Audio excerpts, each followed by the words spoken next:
Runaway Ralph by Beverly Cleary. Chapter 2, The Open Road. Too excited to hide under the grandfather clock, where he could watch television, Ralph spent the day beside his life in the lobby, waiting for night to come. Luggage was set down with a thump. Guests complained that there were not enough towels in their rooms, and when the guests had gone, the desk clerk said to Matt, "What do they think this is? The Waldorf?" Ralph listened as the manager of the hotel spoke sharply to the housekeeper about the cigarette ashes on the carpet. The housekeeper spoke even more sharply to the maid, who ran the vacuum cleaner so carelessly that Ralph was not even frightened. He was too busy thinking of the night that lay ahead. When the boy called Garth clumped across the lobby in his new cowboy boots on his way to Happy Acres Camp, Ralph longed to follow him out the front door and down the steps. Late in the afternoon, new guests straggled into the hotel. Some looked at the shabby furniture and dusty deer heads and left. Others, too tired from driving to look further, stayed. When the television set was turned on, Ralph polished the chrome on his motorcycle with his paws.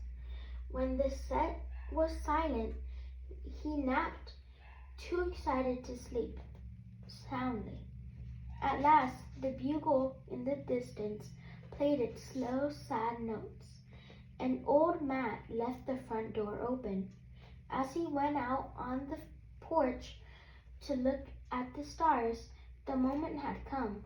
Ralph snapped his crash helmet in place. The grasped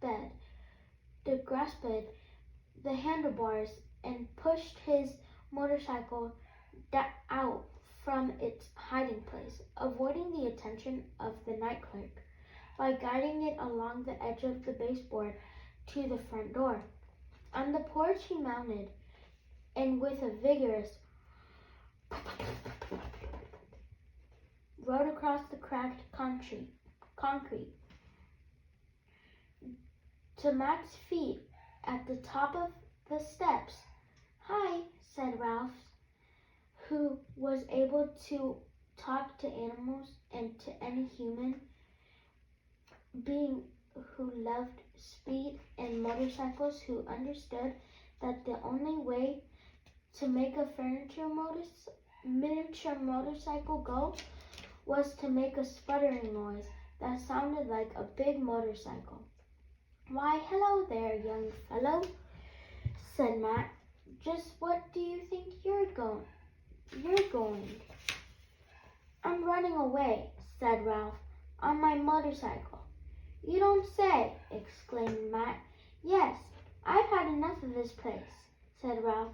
"I'm going someplace where I can be free." "You want to get away from your family?" said Matt, grasping the situation at once. "You want to be independent?" "That's right," said Ralph. "I'm tired of being bossed around by my mother and Uncle Lester. I'm fed up with my pesky little brothers and sisters and cousins. I don't want to grow up to be another scrounging mouse. I want adventure and excitement. And I'm going to ride off on my motorcycle and find it." "Sounds good," observed Matt. "I wish I could do the same. Just ride off into the night on a motorcycle. I always wanted a motorcycle, but I never could afford one. When I was young, I had to help my folks, and then I had a family of my own to take care of. Now that my family has grown up and gone away, I'm too old for a motorcycle." The mouse and the man were silent. A moment before, Ralph said, "Well, I guess I'd better be going." "So long," said Matt. "Good luck. I'm going to miss you." It always cheered me up to see you tearing around the halls like a little daredevil. Made the suitcases seem lighter somehow. With the parting comment, he turned and started back toward the door of the hotel. Hey, wait, squeaked Ralph. Matt turned. You want something? For some reason, Ralph hesitated before he said, I was wondering if you could lift my motorcycle down the steps for me. And I was wondering how you were going to manage, remarked Matt, but he did not move to help Ralph. I'd like to get started, said Ralph. I have a long way to go tonight. Sorry, I can't help you out, said Matt. Ralph was astounded. For a grown-up human being, Matt always had been cooperative. How come? He demanded. If I lift your motorcycle down the steps, you would be depending on me, said Matt. And depending on others is not being independent. Ralph was bewildered. But how am I going to get my motorcycle down the steps without breaking it? I don't know, admitted Matt. I just hope I don't have to come out here in the morning and sweep up pieces of red motorcycle. He turned,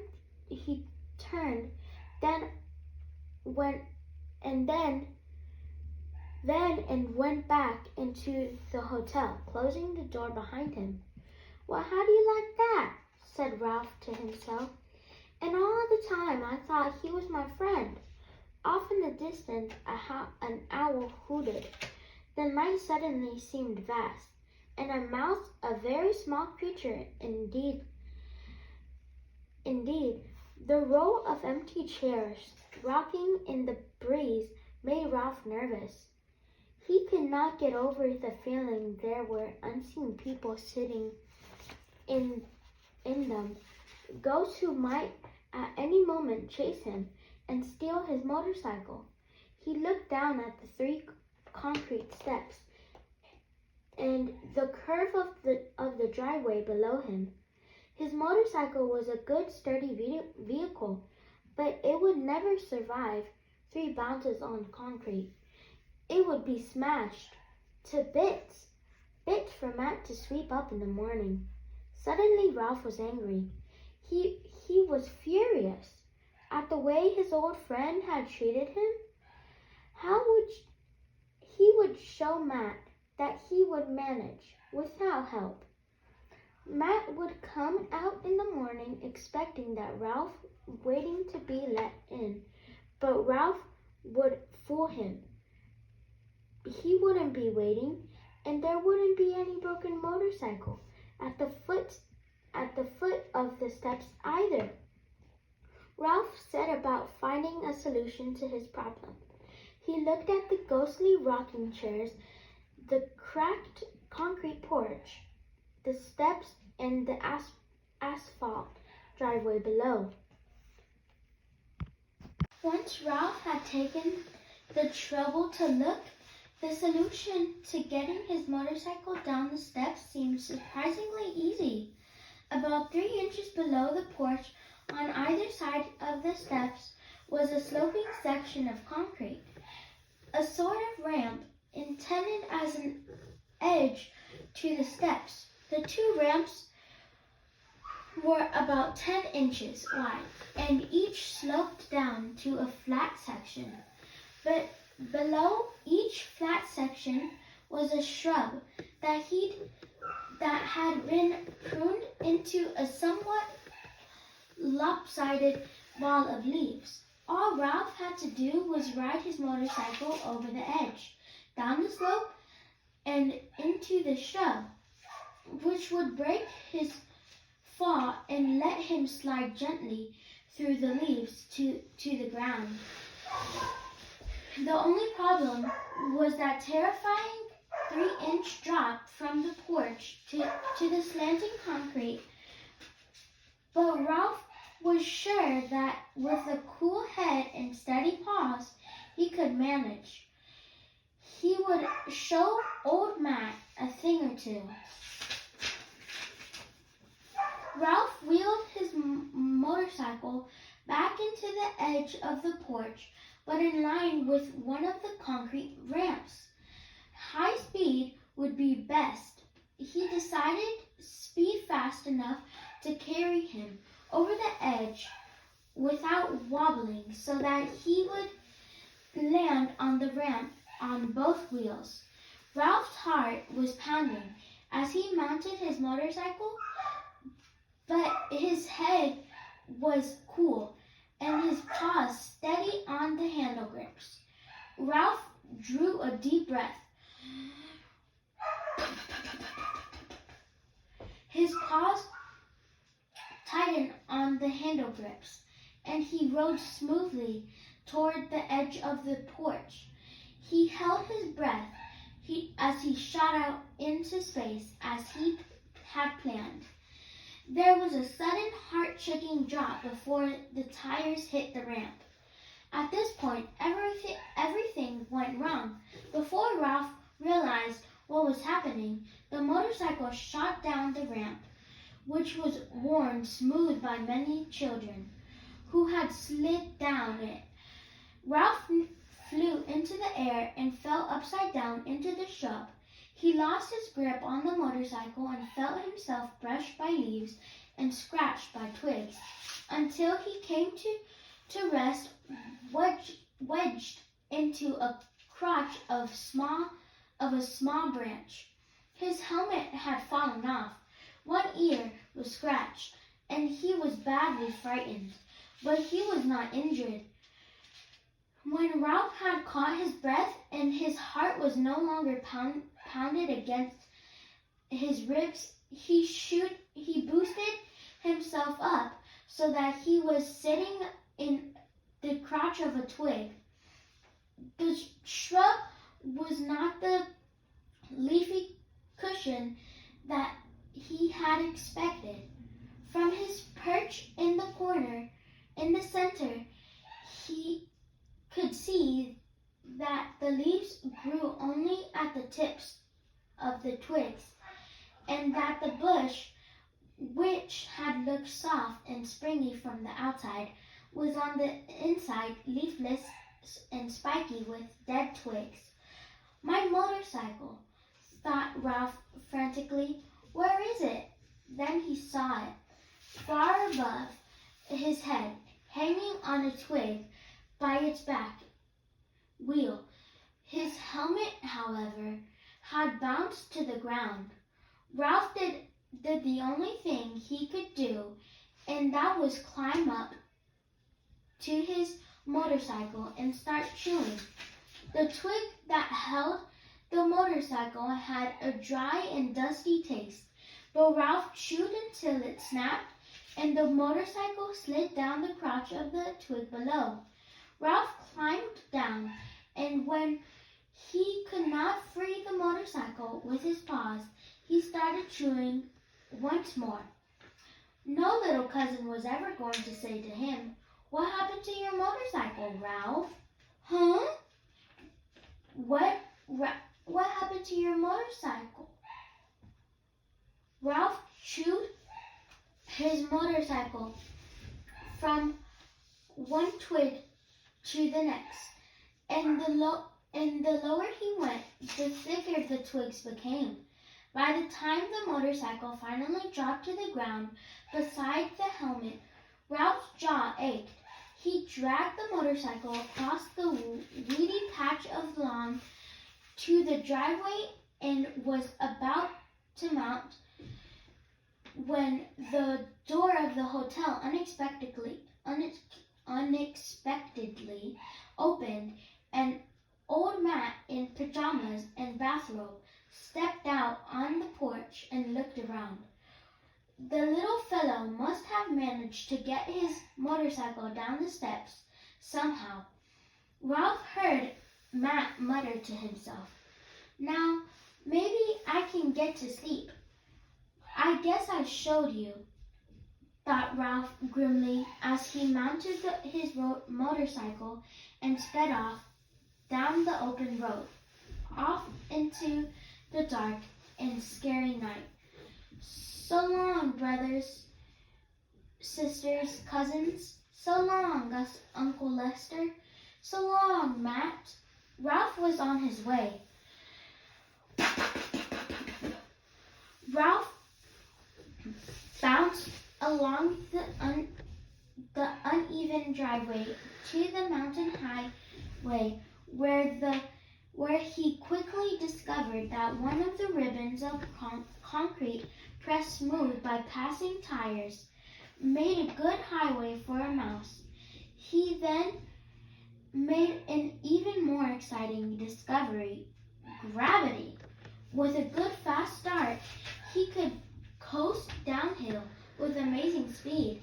The halls of the Mountain View Inn were never like this. Ralph sped through a night that fulfilled his dream of freedom. It was a night of danger and adventure. Once when Ralph was frightened by the headlights of an approaching car, he swerved to the side of the road, where he and his motorcycle were caught in the backdraft of the passing car and tumbled about like old gum wrappers and tossed into the weeds. Afterward, Ralph was alert when he heard a car approaching and got off the road and clung to a weed until the car roared past. He was exhilarated by this test of skill. Toward dawn, logging trucks began to rumble down the mountain, shaking the earth as they came. Ralph never had seen anything so terrifying as those great double-tired monsters with logs lashed to their truck beds barreling down the center of the highway. And he knew the time had come to hide for the day. He ate some dusty weed seeds, drank, drew, slept under a leaf, and started off once more at nightfall toward the sound of the bugle. Between cars and trucks, Ralph tore along down the highway through the shadows of the night. His ride was the freedom he had dreamed of, speed without effort. Once the thought crossed his mind that if he should ever want to return to the Mountain View Inn, he could never make it back up the mountain under his own power. What a silly thought! Why should he ever want to go back to the inn when he could travel this way? On the third night of Ralph's journey way to Scrub Oak, Ralph found himself out in the open where there were no sheltering shadows. A milk truck rattled past it on its way to the Mountain View Inn. Blackbirds greeted the dawn with bursts of gurgling song, and not far away a rooster crowed. A pheasant flew low across the road, startling Ralph and causing him to collide with a piece of gravel. The road, which now followed an irrigation ditch, had leveled off, and Ralph had to produce its own power. As Ralph putted along his motorcycle, daylight made him uneasy.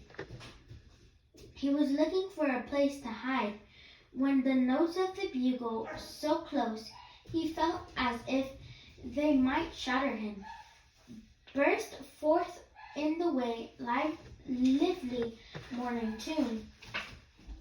Before they died away, laughter and shouts filled the air. Medium-sized boys and girls, peanut butter and jelly sandwiches. Ralph had reached his destination.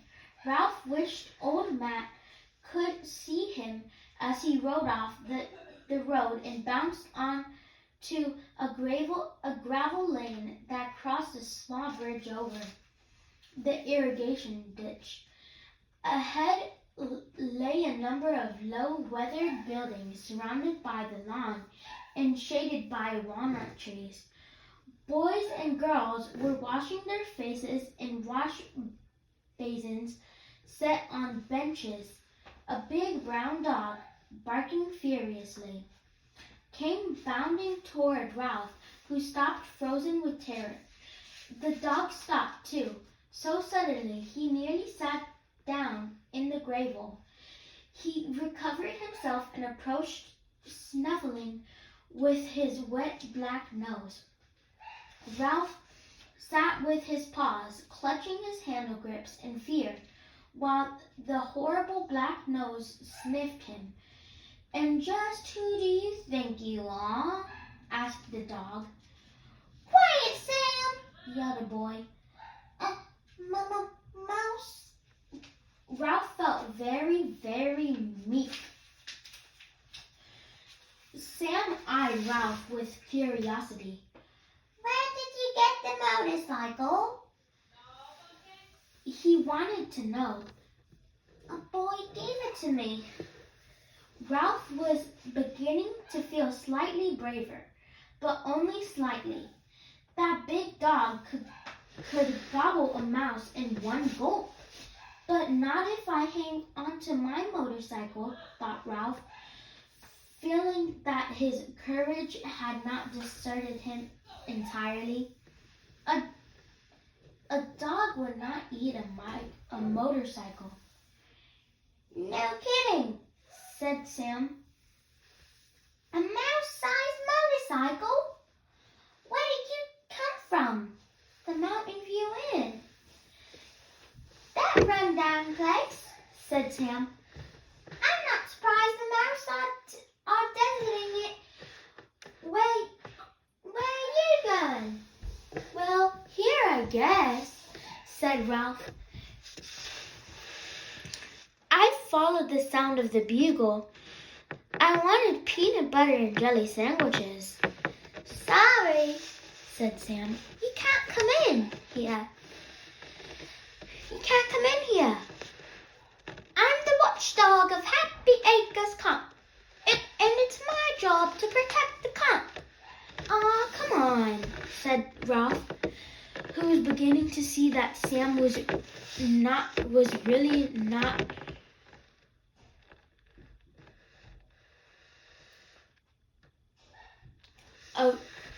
a ferocious dog. "I'm just a mouse." Sam looked uncomfortable. Obviously, he was a dog that liked to please everyone. "I would let you in if I could, but my orders are to keep out anyone who doesn't belong here." Ralph hunched down on his motorcycle. "Please, I'm just a teeny little brown mouse. Nobody would even notice me." Sam's honest brown face looked worried. "No," he said at last. "I can't let you in. I have my orders from Aunt Jill and Uncle Steve in the camp office. They are in charge here." "I've had a long, hard trip," said Ralph. "I'm tired and I'm hungry." Sam looked so worried that Ralph pressed his advantage. "You know, boys like mice. They would be glad to have me." Sam looked back toward a white building under the walnut trees, then looked down at Ralph. I tell you, I can't do it," he said. "If I let you come in, I'd be breaking my orders. I'm already in trouble because a car came along in the middle of the night and dumped a box of kittens. I got away before I could rouse anybody." "Kittens!" squeaked Ralph in horror. I have the worst time with kittens." Sam's voice was gloomy. "People are always dumping kittens here. because they know girls will beg their parents to let them take them home. Very many kittens? Asked Ralph, who was feeling nervous once more. Too many, said Sam. We already had 3 kittens that belonged here, and the other night 6 more were ducks. And once they are here, I'm not allowed to chase them. I tell you, it isn't fair. If there's one thing I can't stand, it's kittens. Silly little things with no sense of responsibility. Sam's troubles made Ralph feel cocky once more. If you're a watchdog, watch me, he said, and taking a deep breath, he shot between Sam's legs and out the other side. Before the surprised dog could turn around, Ralph swerved around a green walnut lying on the ground and into a patch of weeds beside a nearby building.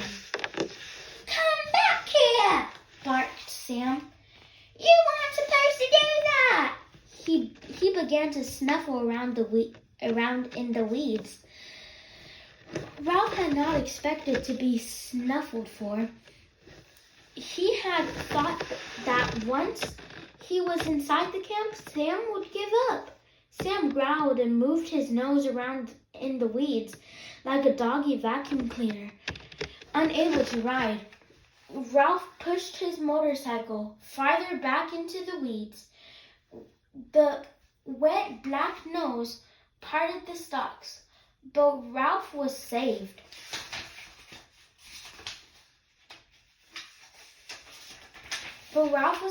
By a gopher hole. He dragged his motorcycle into its shelter. Oh, no, you don't, growled Sam, and began to dig with his powerful front paws.